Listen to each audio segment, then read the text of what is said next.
Anu, unfortunately, Anu is not doing all that great, under the weather again.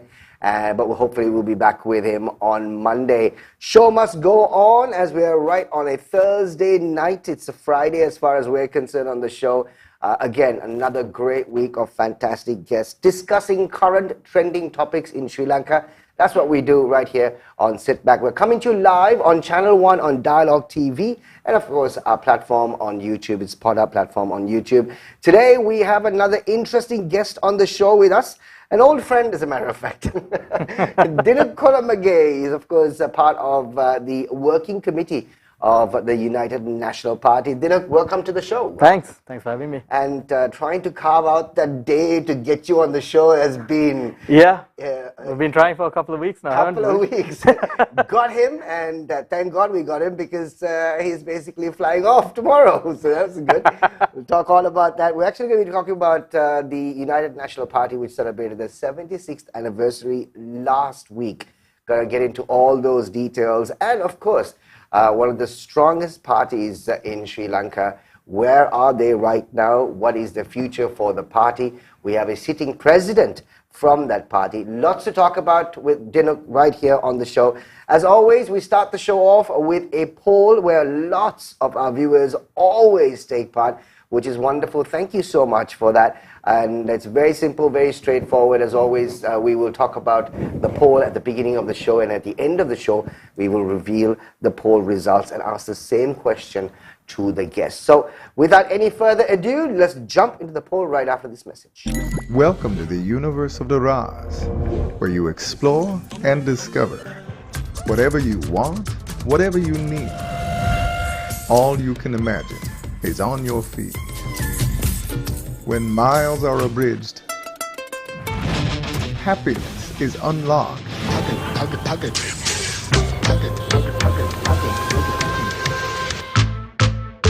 Discover your Daraj.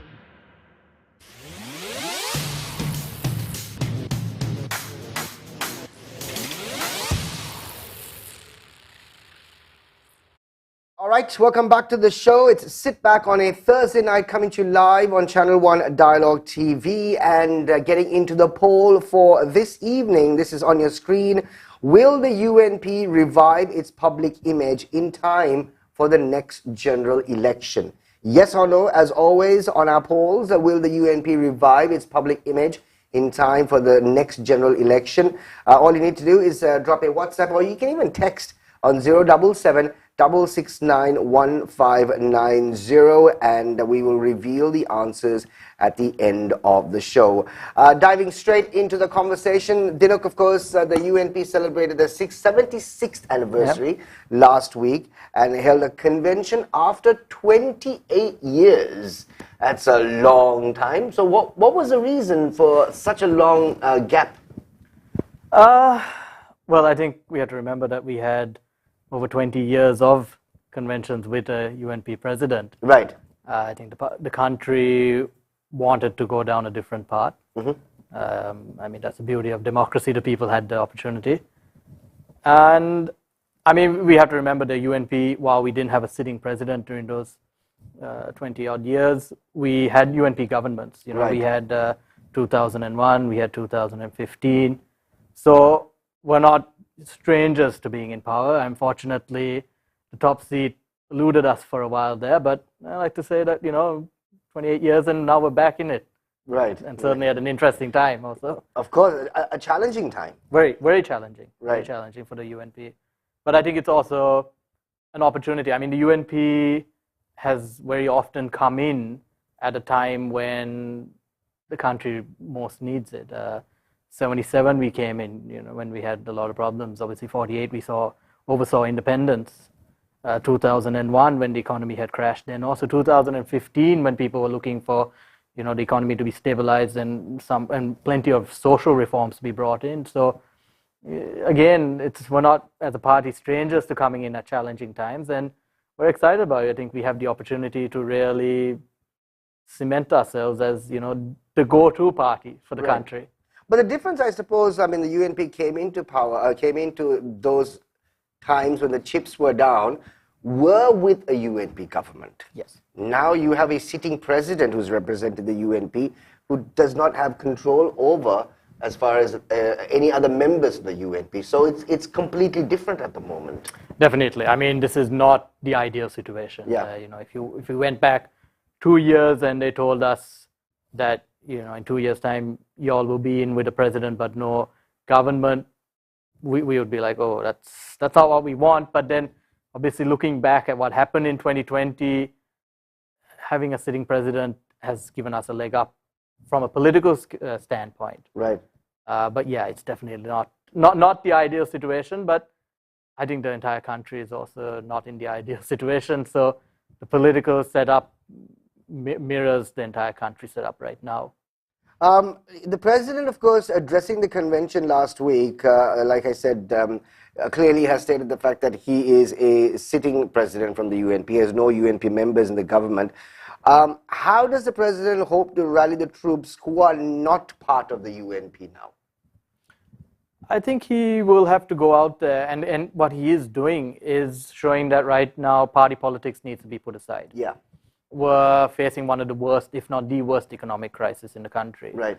And it's not affecting the United National Party or the Sri Lanka Freedom Party or any of the political parties. It's affecting the whole of Sri Lanka. Mm-hmm. So if we're to get out of this, it needs all 225 in Parliament to rally together. You're not going to be able to sit on the sidelines, let somebody else, you know, fix the mess, and then hope to be elected at the next election. And that's the message that's going out right now to all 225 in Parliament, that either, you know, you'll get together or you will be left behind. Right. When, you know, the next election rolls around, because the public are watching. Yeah. And the public aren't switching off the news when they see a member of a political party simply because it's from a political party. They're watching to see, okay, is that member of parliament representing the people that voted for him or representing the country? Right. And I think the public are looking at who is working for the people right now, mm-hmm. not who is working for their party colors. Mm-hmm. And I think the politicians have to remember that. And now the president obviously has gone out many, many times requesting all political parties to come together. Of course, his desire really is an all-party government. Yeah.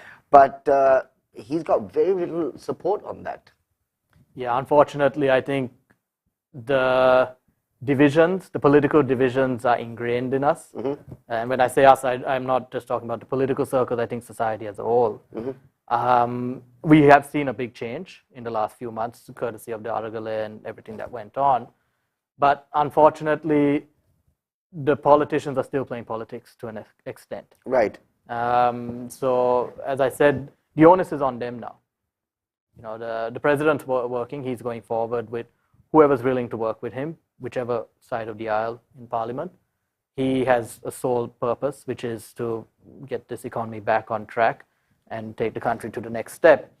If a politician is not willing to do that, they also I think there needs to be a little introspection. They need to ask the question, are we not doing it for the right reasons?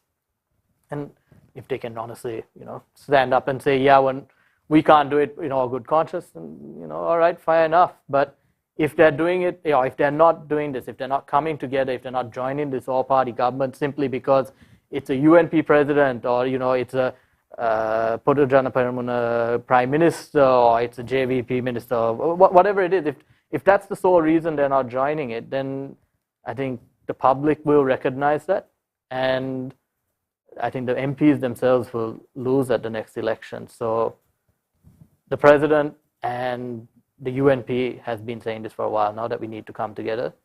So I think now the ball is back in their court. Right. So obviously, I mean, one of the main reasons clearly that's been going out in the political circle is the fact that the president, current sitting president, has no mandate.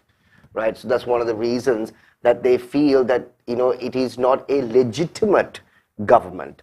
I mean, the legitimacy is what is obviously missing here. Yes, it's legal because it's obviously done according to the parliamentary procedures, but it's not a legitimate government. Could that be one of the reasons? I mean, that's what they are sort of barking at the moment, but it's not legitimate, so we don't want to associate ourselves with something that is illegitimate at the moment. Yes, I mean, okay, I think in the traditional sense, unfortunately, the president wasn't elected directly by the people. Right. But at the same time, he was elected by the representatives of the people. And at the end of the day, many of those members of parliament have to go back to their electorate and they have to answer to the people. Right. They know that whatever happens in the next X number of months till the next election, if what their actions are going to directly influence what happens to them at that election. So in a way, we're actually seeing the representatives pressured by the public or their voters Right. to carry out what the voters want.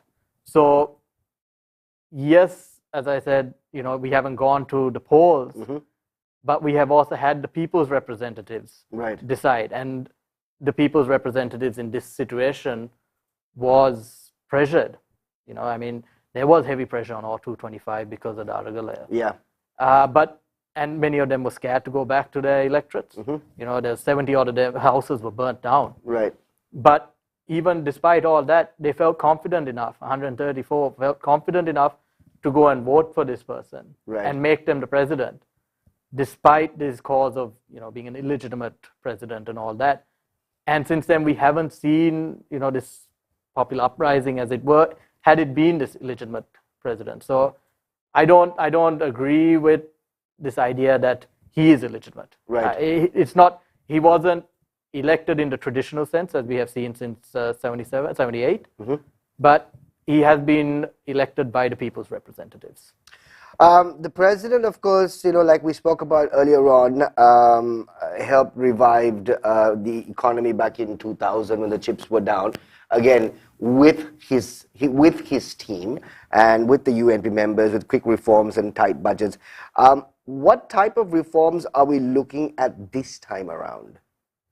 I think we're going to see fairly radical reforms. Radical. Okay. I think we'll call them radical because Sri Lanka hasn't seen this level of reforms that the country needs since 77. Right. Since we opened up the economy. Since then, we have just been, pushing along, small change here, then the next government comes in, it changes to another direction. So we're going to see a structural change in the country. We're going to see a new foundation brought in where we're looking for the next, 50 years, 25 years, to 2048. Right.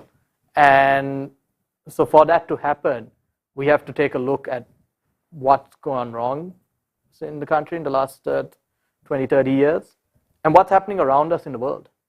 Sri Lanka is an island, but we're also very connected to the rest of the world. For sure, yeah. And so I think the two are interconnected.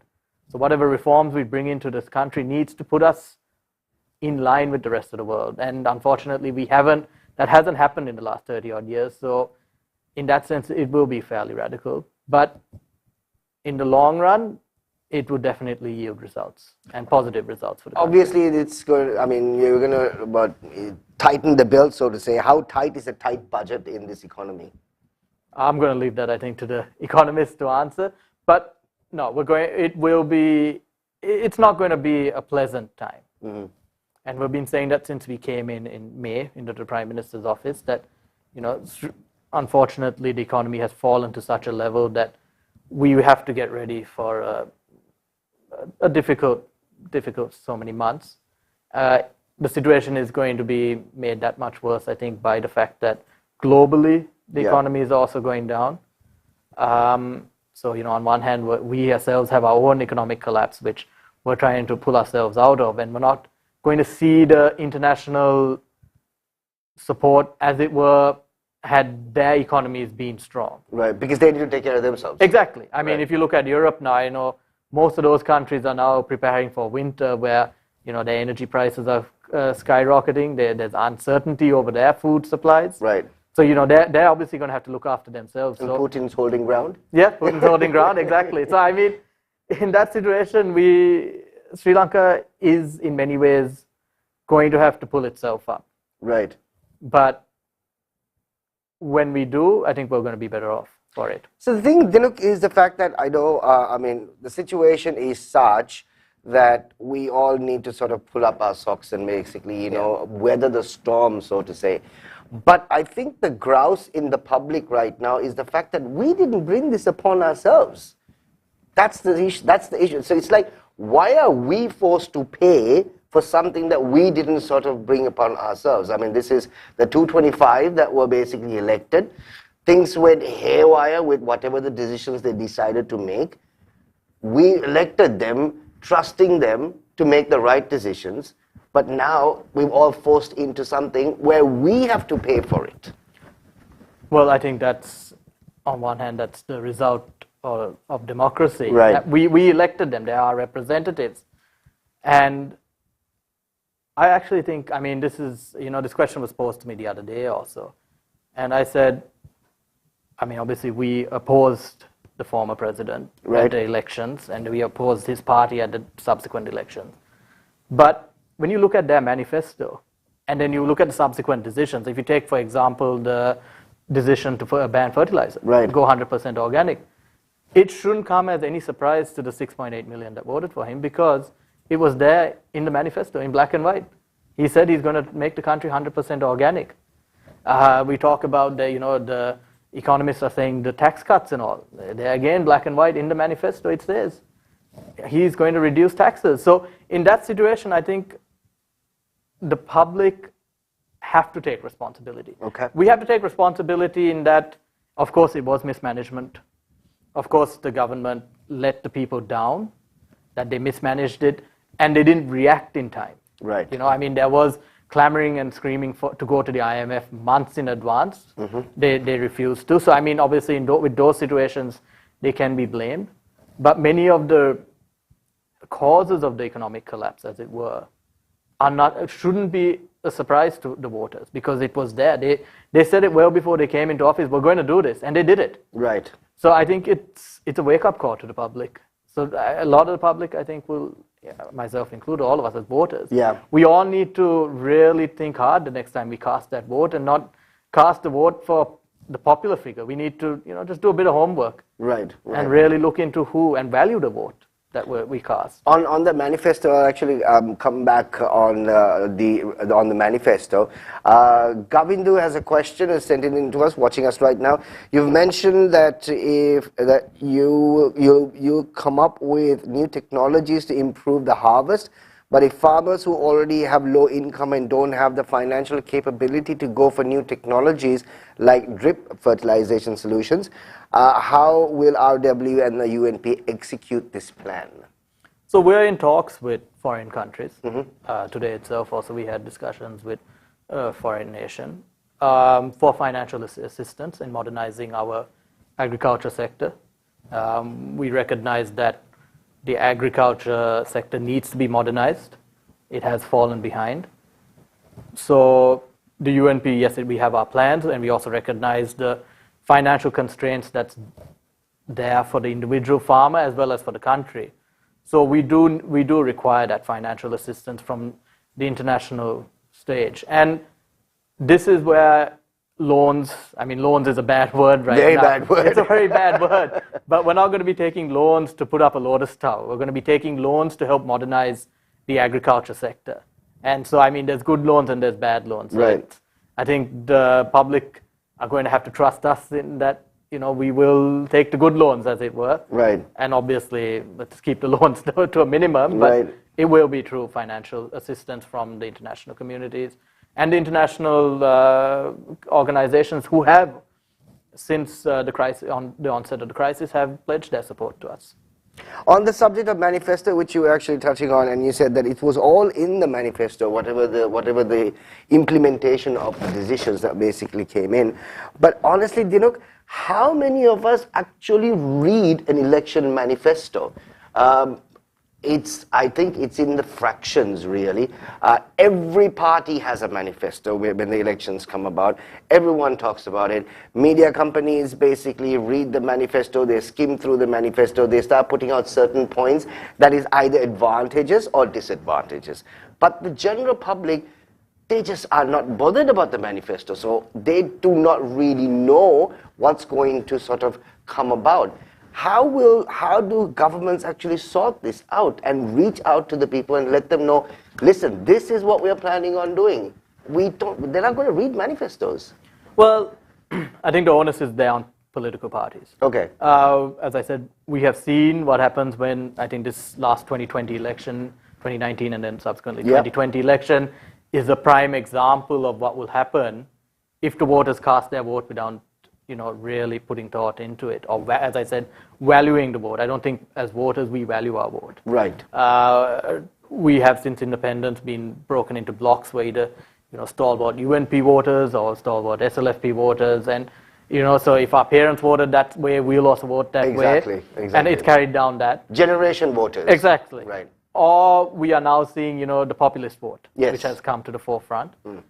And I think the country really saw, we learned an unfortunate and harsh lesson when you don't value your vote. Right. So I think the people will, at the next election, they'll start to look a bit hard at the candidates. Whether that translates into them going and reading manifestos is another thing, but it's a give and take, obviously, in politics. So I think with greater scrutiny on the politicians, I think the politicians will also be forced to get up on that stage and start, giving a little substance to what they're saying. Right, right. They, without just, singing a song, playing a guitar, they need to really come out and present a plan. Right. As politicians were told we're the leaders of this country, it's time that we lead. Yeah. And to do that, we need to give our people some confidence. And that's where a manifesto can come in, because we have lost the confidence of the people. For sure. The politicians as a whole. Yeah. They have lost the confidence of the people. Yeah. And this is a chance for a change in the political culture in the country. And you know what the politicians always bank on? They always bank on the fact that the Sri Lankans forget really fast. Yeah. It's always the case, I mean, despite, you're very close with the president and you work with him on a day-to-day basis. But this is something, doesn't matter which party it is, politicians in general, they bank on the fact that, the public will forget. And we can basically start from scratch again. And then you do have a group of people that try to remind what really happened, but they sort of, the mass majority sort of gets, overwatered or on that whole thing. And do you think it's going to happen this time? No, I don't think so. Right. We saw again, I mean, obviously I wasn't born, but I've always heard the stories where people talk about that 72 to 77 period when things were really bad. Yeah. And there's a crowd that hasn't forgotten that. Right. And they say, we're never going to vote for the SLFP because, I mean, I'm a UNP, so I'll probably be shot for saying this, but right. I don't agree with someone just wholeheartedly writing off a political party based on something that happened X number of years ago. Right. But I think when the situation really got bad, I think it hit people where it hurt, and they won't forget. And I think this is what happened, because the situation is bad. The economy has collapsed. A lot of people are suffering out there. Mm-hmm. And also, what we saw, which we didn't see or what we haven't heard about in 77, is where the people really forced a change. Right. And we saw it in the early stages of the Aragalaya, where people from all walks of life came. And they had their voices heard. And I think, they dedicated time and money to that. And I think it's not like an election in the sense where, you spend half an hour to an hour at a polling station, you cast your ballot and you go home. Right. Here, they really put their blood, sweat, and tears into it. And they want to see a change. So I think I don't think they're going to forget this that easily. I think as if any of the 225 are banking on that, I think they're going to be in for a rude awakening. Now, obviously, you spoke about the Aragalaya, and when President was, of course, in the parliament as a solitary member of the UNP, he was all for the Aragalaya, and he was basically talking about the Aragalaya. Even when he became the prime minister, he was talking about the Aragalaya. Once he became the president, do you think things actually changed? Because, of course, the Aragalaya sort of vanished. It dispersed or was forced to disperse, and now it's pretty unfortunate that certain individuals who are part of the Aragalaya are, I don't know, hunted down, and maybe the law is taking upon them. So when we came in, I remember there had been a party leaders meeting on May 9th, just right. before everything really exploded at Aragalaya. And at that meeting, Mr. Wickramasinghe, then as a solitary MP, told the party leaders, Darugala needs to stay. Right. He will support the government, but that needs to stay. And there was a situation, then obviously we saw what happened shortly after that when, right. A group of political supporters attacked it. Right. Then subsequently that night, other groups who, those in Darugala say they were not affiliated to them, and I tend to agree. Later in the night, houses were burnt in retaliation. We still stood by Darugala. When we came in also, we opened, we appointed an ambassador, as it were, who was the deputy leader of the UNP, to liaise with the groups in Darugala and, to bring them into the system in the sense of open a dialogue between them. Did that happen though? It did. Did that work? Well, I think that's why we saw Darugala even before July 9. The numbers really dispersed because a lot of the original groups that were there, and when I say original groups, these were groups who had no political leanings. Right.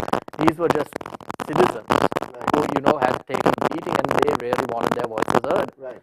And those were the groups that, we engaged with. They came, they had meetings with us, they outlined it, and they told us, we don't support you, we're not going to endorse you, but we will give you the space. What you all have been saying seems to be, you all seem to have a grasp of the situation, so we'll give you all the space to come in and make the change. And I think they stepped back, and that's why we saw leading up to July 9th, the crowds at Darugala really diminished. July 9th.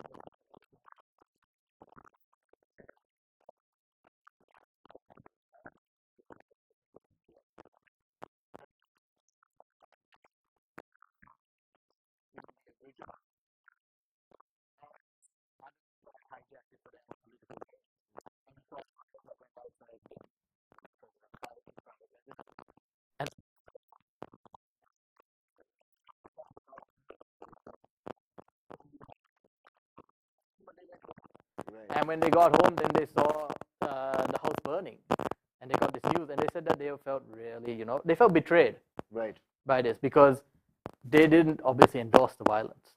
They wanted their voices heard. They thought that they had it heard, but then they realized that another group has come in and taken it to another level. And then we just saw after that what was a peaceful, creative protest just turn into something completely different. We had them break into then the Prime Minister's office. So by July 13th, the four main buildings, the Presidential Secretariat, the President's House, Temple Trees, and the Prime Minister's office, all were taken over by protesters.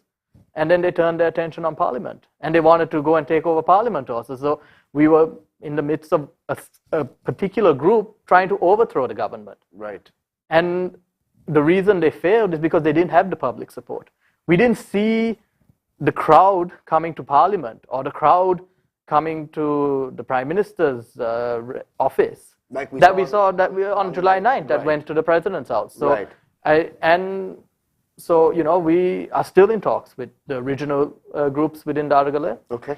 We have told them we're setting up these committees in Parliament. The standing orders in Parliament are going to be adjusted so that they can send representatives to them. Okay. So we want the youth involved. But we have also told the police law and order needs to be restored in the country. So the police have now been entrusted with that. So between the police and the judiciary, the steps are being taken. And in terms of who's being arrested and all, we don't have any say in that. We're leaving it to the authorities who have the know-how and the capabilities of carrying out investigations.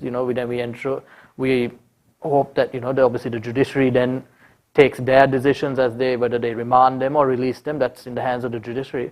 We will we're going to just stay on the side in that, but we will continue to engage any and all from the Darugala who are there for some sort of engagement with us, some proactive engagement, not the group that went in and hijacked the whole thing. Right. What was the result of the individuals who actually set the President's house on fire? We didn't hear, anything after that? Were they arrested? There are investigations going on, so Right. I really don't want to comment on that since they're ongoing investigations. Okay. But those are all being handled by the police. Okay, all right. One thing, Dinouk, at the convention, though, the president made these remarks. I quote, President Ranil Wickremesinghe Singh, obviously, he said, "The first struggle is over. Let's start the second struggle, so build the economy from here on." What's the first and second struggle he's actually talking about in that? I think the first struggle he spoke about was the people recognizing and pushing for this political change in the country. Okay. You know, we had got stuck in our ways when you talk about the political circle. And so and we saw that when, you know, the people came out and had their voices heard. As I said, you know, we have very high turnout at elections, you know, we're in the 80%. Yeah. But many of us vote and then we go home and, you know, for 5 years we just were hands off. Guilty as charged. Well, yeah, myself as well.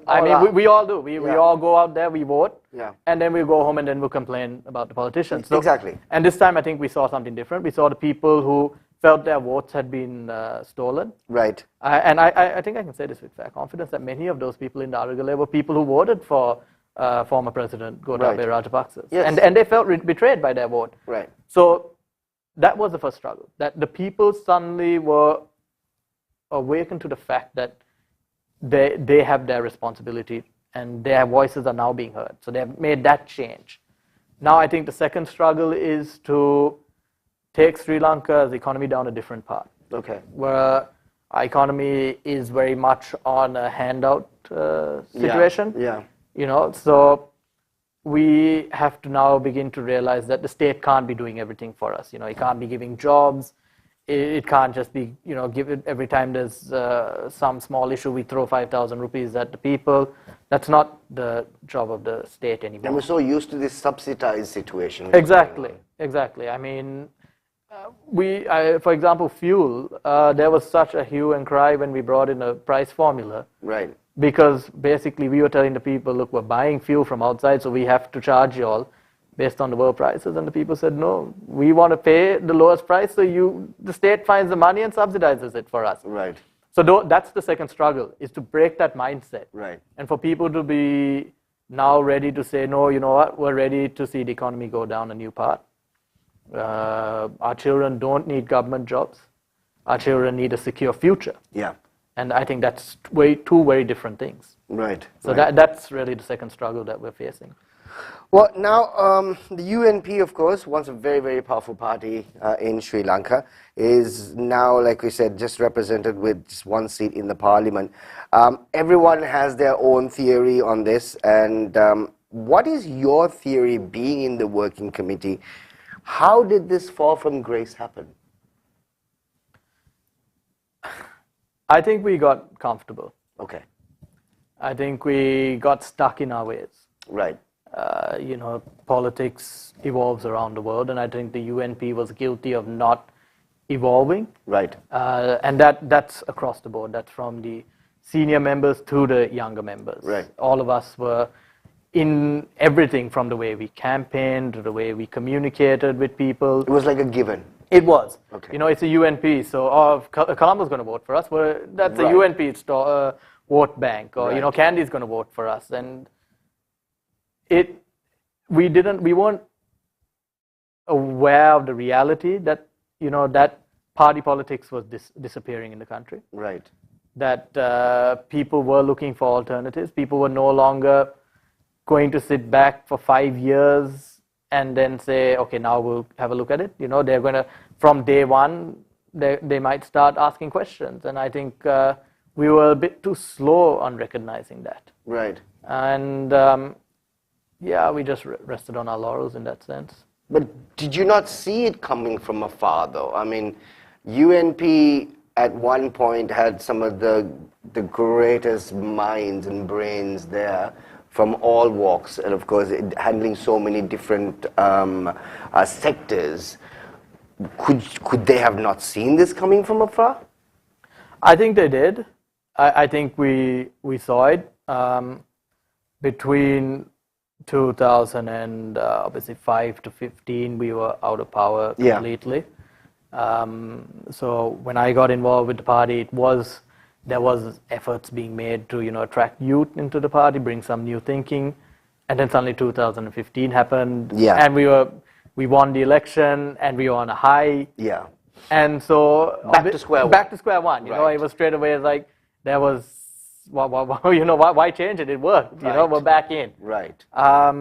Then I think even during 2015 we had ups and downs, and after the constitutional coup, then the 52 days, the UNP was back on a high. Right. Suddenly, you know what? The UNP stood for something. The economy was also turning. I remember that 2019. 2019.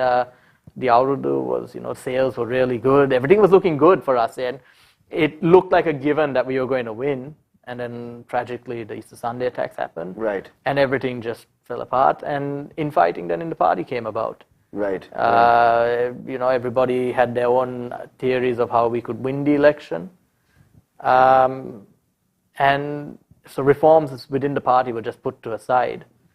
And yeah, so trying to settle differences within the party, which actually took the front seats. Exactly. So in a sense, it is not a case of where the UNP was blind to what was coming. Mm-hmm.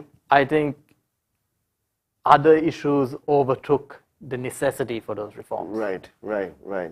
Obviously, you're one of the young politicians in the UNP, but right now the youth today despise politics. Yeah. And politicians, right? And how do you think the UNP can actually change this going forward and continue to attract the youth to come into politics? Well, I think we need to speak to the youth directly. Right. The youth took the lead at the start of the Aragalaya. Yeah. It was them who came out and said, you know what, no, this is our future that is being tossed aside. So we want to lead this change. So the youth have now shown that they are ready to come forward, and it's a case of where the UNP has to make room for the youth. We have to say, look, it's time you all come in now. Right. You all did a great job at the start with Darugale. You all brought issues to the forefront. You all raised awareness around the country. But now you all have to take the next step. And as the UNP were opened our doors to them. In a way, the 2020 loss was a blessing in disguise for us. Our party ranks have emptied out. Right. So there's room, you say? There is room. There's plenty of room. And there's room with a party that has a very strong foundation. We have a strong ideology. People still respect the name UNP. I mean, obviously, at this stage, I don't think any politician or party can walk with its head held high. Yeah, I don't think anybody get respected today. No, but I think there's a history behind the party. Yeah. Which it is now, the time is ripe for young people who want to make that change to come forward and know that, within the UNP, they're going to be given the space to have their voices heard. Right. And, I mean, that's the message since 2020. After we lost, we all sat down and we really looked at where we went wrong. And we have been making efforts to attract the youth to it. In a way, we're now hopeful that with the Aragalaya having subsided, there are still plenty who are coming and meeting us who want to continue the struggle, as it were. Okay. But they're looking at a more proactive way of doing so. Right. And we're hopeful that they'll come and join us. Now, the individuals at the Aragalaya who obviously were there, the initial set, so to say, clearly wanting the change and pushing for reforms, would they actually step up in the next election, come to say, requesting for a change and actually putting their neck on the line for the change are two different things? Yeah. Right? Would they come up and step up and say, okay, we wanted a change, we're willing to actually come and bring that change? Well, for them to be able to do that, I think they need confidence. They need confidence in the system that, they will not just be brought in as a token crowd and then pushed to a side. And that instead their calls for reforms will be supported. And I know that the UNP will support them on those matters, because by and large what the Aragalaya originally was calling for, we all agreed with it. Right. I don't think there's anyone in the UNP who can say that Aragale was out of line Right. when it started. Right. So they can feel confident that, yes, the party mechanism and the party influence will be backing them. And it's also not going to be a case of where, as I said, they're just going to be brought in as token, youth figures here and there Right. to just attract votes, but it's going to be the same faces. The party is being handed over to us as the youth. Okay. And it has been. It has been. Okay. We're being Why told, are we not hearing about this? Well, I think at the end of the day, nobody really wants to talk about politics right now. Yeah, but- And I think we're going back to the grassroots. Okay. We're not making much noise in the media right now because there's stuff happening every day. Yeah. And instead we prefer to, I think this time the youth are also saying, let's let our actions speak louder. Right. So let's go down to the grassroots. Let's let the younger people go and have their voices heard down there. And when the time is right, I think we'll make noise in the media and say, look, these are the people you guys are hearing about around the country. They're us. Right. We're the ones who are doing this. One of the things, of course, I think one of the biggest problems that the UNP actually had was communication, even when they were in power. Like you said, obviously, resting on your laurels, thinking was actually, taken for granted. And whatever that actually the government did wasn't properly communicated out there. So then there was that disconnect with the public. So is that something that you've closely looked into moving forward, and how are you planning on addressing that? Oh, definitely. I mean, that was our number one reason why the 2015-19 government resulted in, or ended in a loss. Right. It was communication. I mean, of course, there are a few other issues that came about, but number one was our communication, because there was a lot that we had done during that period. No one knew. Exactly. Right. And, I mean, my family, I'm sure they're watching now and they'll also laugh at this, but they used to yell at me. They used to yell at me all the time and say, why aren't you guys talking about this? Exactly. I mean, I'm arguing with them around the dining table and they're yelling back at me saying, why aren't you, going out and talking about this? And I didn't really have much to say at that. Right. So communication is our number one strategy. We have to give it absolute priority. And I like to think we did that. Moment we came into the Prime Minister's office, this time, we made it a point that every step of the way on this journey, the public was going to know what we were doing. They were going to be walked through what is happening, from the tough time through the reforms, and then even through the good times. Right. Because at the end of the day, that's the only way we can keep the confidence of the people. That's right. We can't be scared to stand up and say, next week there won't be fuel, or in a month's time there's not going to be gas. We can't be scared to say that. Right. Instead, we have to be able to say, look, we know, unfortunately, we're going to have a tight 2-3 weeks with fuel, but after that, we will get the fuel. We know that this shipment's coming in, or yes, we can deliver gas for the next 6 weeks, but then after that, we're not sure. Right. I mean, we have to be ready to just be open with the country, and it comes down to transparency at the end of the day. And I found one thing was politicians, whether you're UNP or SLFP, no politician likes to ever come in front of a camera and say we're in trouble. Right. They prefer to stay silent, try and find a solution. If they can't, then they just, they stick their head in the sand. Right. That needs to change. I think a leader needs to be able to come forward and tell the people, this is a tough time, but I'm with y'all, I'm standing with y'all, I'm going to take y'all through this. And I like to think that we have introduced that trend. I mean, I know while we were in the Prime Minister's office, the President, when he was the Prime Minister, he started off saying that, and there are a few times in Parliament where he kept saying, the fuel crisis is going to continue for a few more weeks and all, and I used to read through the comments on social media, and we'd be like, oh, yes, you're telling us times are bad, but... tell us something new. Yeah, exactly. We know what you're saying. Exactly. Yeah. But I think it's important that we keep saying, because it shows that, yes, times are bad, but we are still here. Right. We haven't just closed up shop and waiting. We're still working on this crisis. So then now it allows us to now come out and say, now we have fuel, now we have gas. So You got to take the good with the bad, I think. Right. Oh yeah, I know. It's quite tough. I mean, how is it working with the president? Yeah, you asked me this earlier. So no, I'm not a good person to ask this because I work with him really well. I get along with him well. I've been with him for now 6, 7 years. Right. So yeah, I have absolutely. I mean, I find it really easy to work with him. Right. Right. So, but no, it's good. It's challenging. Okay. He challenges you. Okay. So my position right now is obviously I'm handling international affairs from the president's office. So if I walk into the room and I suggest something, he'll grill me. Okay. He will absolutely grill me on, okay, why? Right. Okay, all right. So if you say what this, then what's that going to lead to? He really makes you think it through. So for me, I'm the sort of person who I kind of enjoy that. Right. I enjoy that bit of back and forth, being challenged in the work. So yeah, I'm enjoying working with him. I'm also seeing a politician who has been in this game for over 40 years still changing with the times. Okay.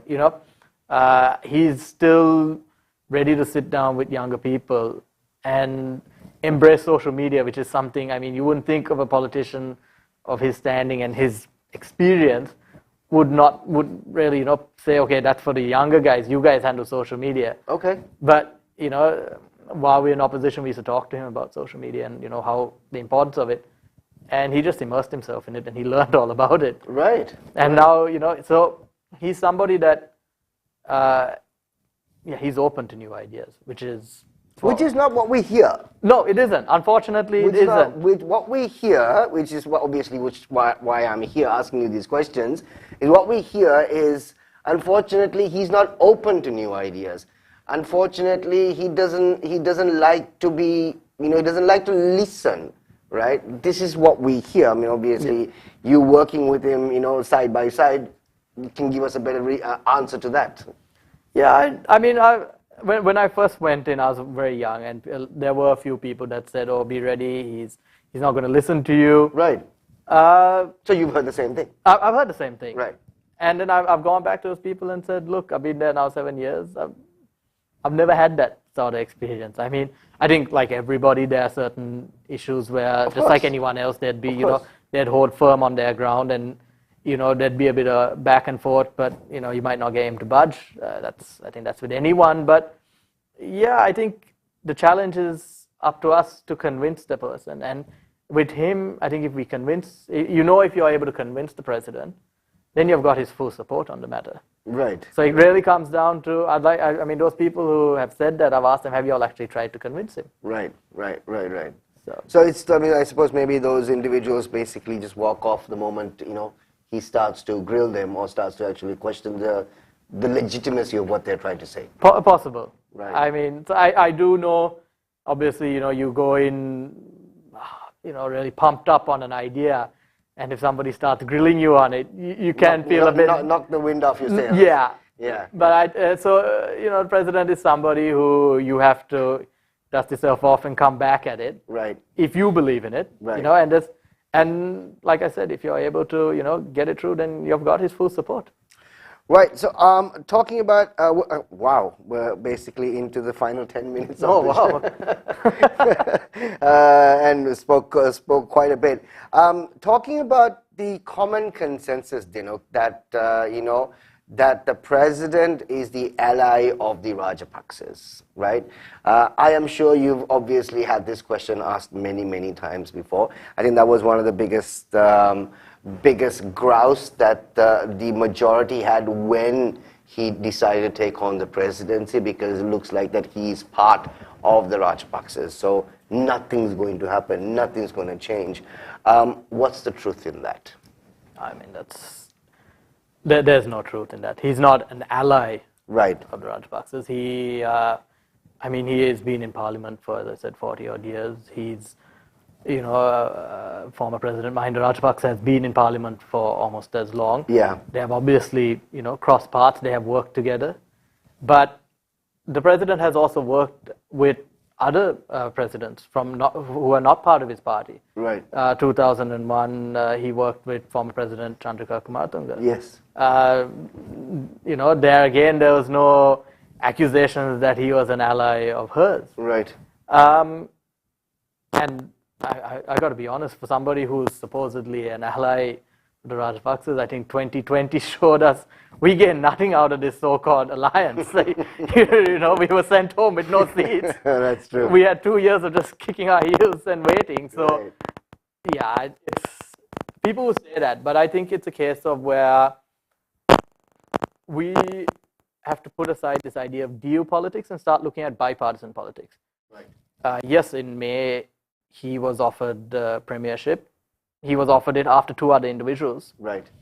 And what I would like to ask is, had they taken the premiership, would they be accused of it?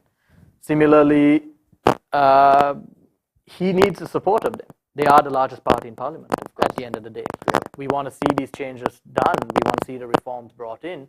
We're going to need the support of parliament, which means that we're going to need the support of the SLPP and that's the Rajapaksa camp. Right.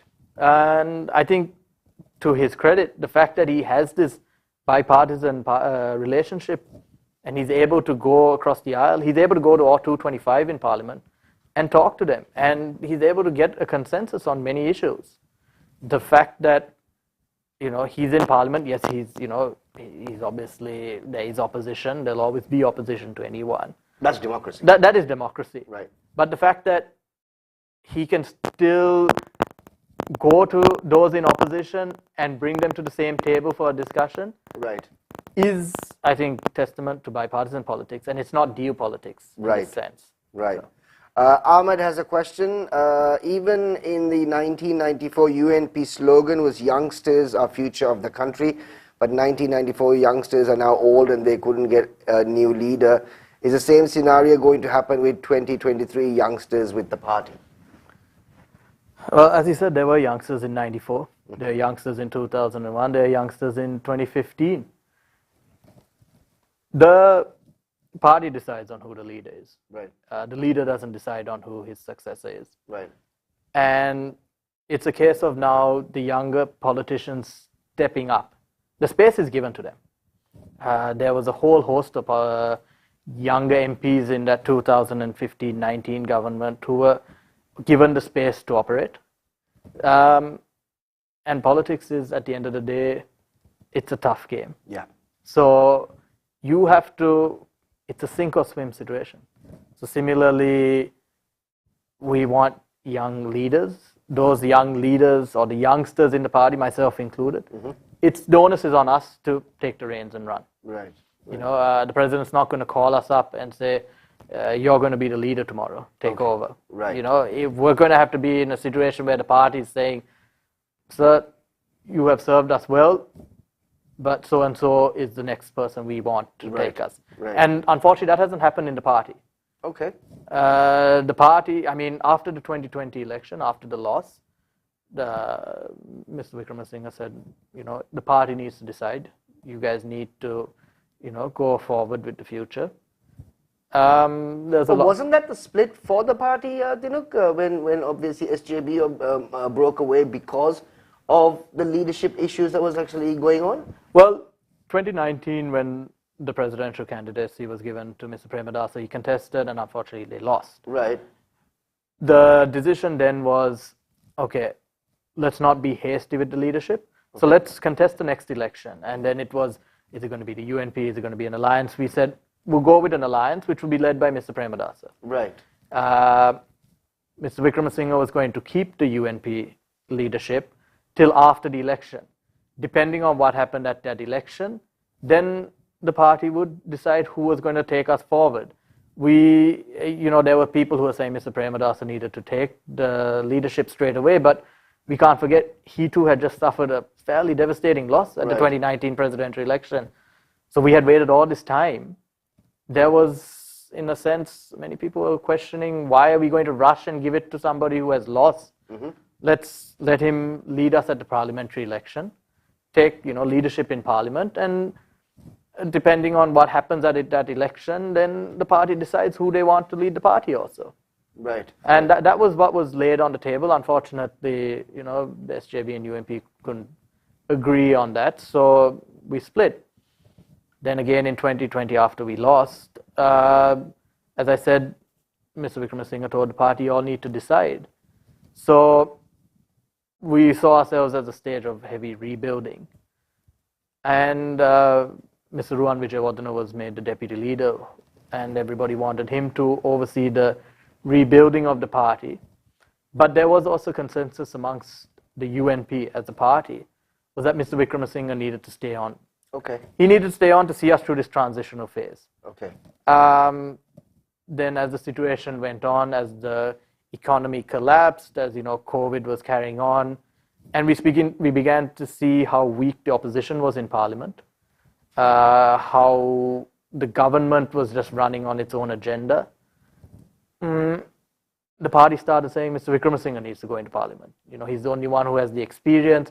He's the only one who, has been even from his office room in his house recording, statements that he's speaking sense. Right. So they felt that he was capable of going into parliament and giving some leadership there. And then he went in and, became president. Became president. So Well, that's a Netflix series right there. I'm telling you. Exactly. Somebody should be writing this right now. Exactly. A person who came in on the national list in the space of 1 year became With president. one seat. One vote. Yeah. One vote. So, yeah. Amazing. But just one final question before we actually round up.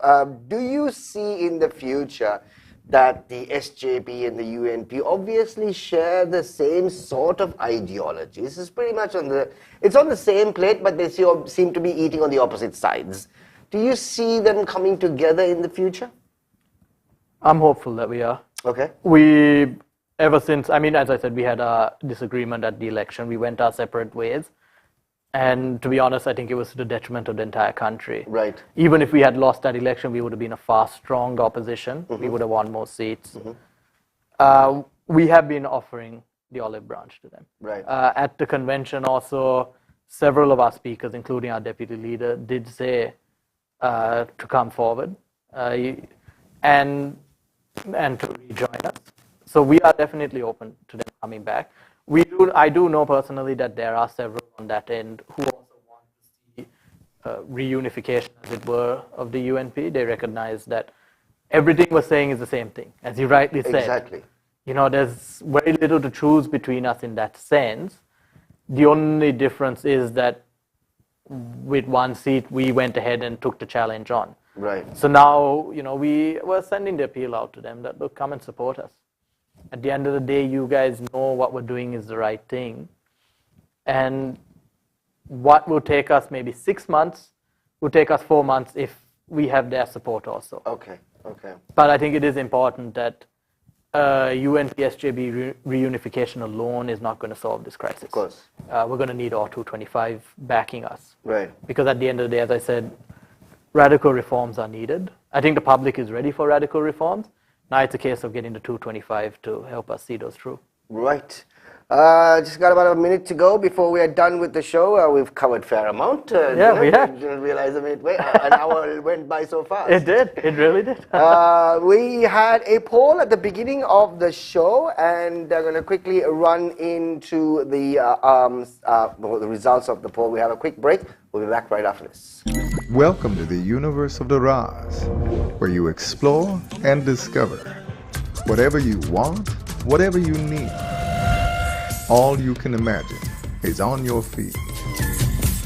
When miles are abridged, happiness is unlocked.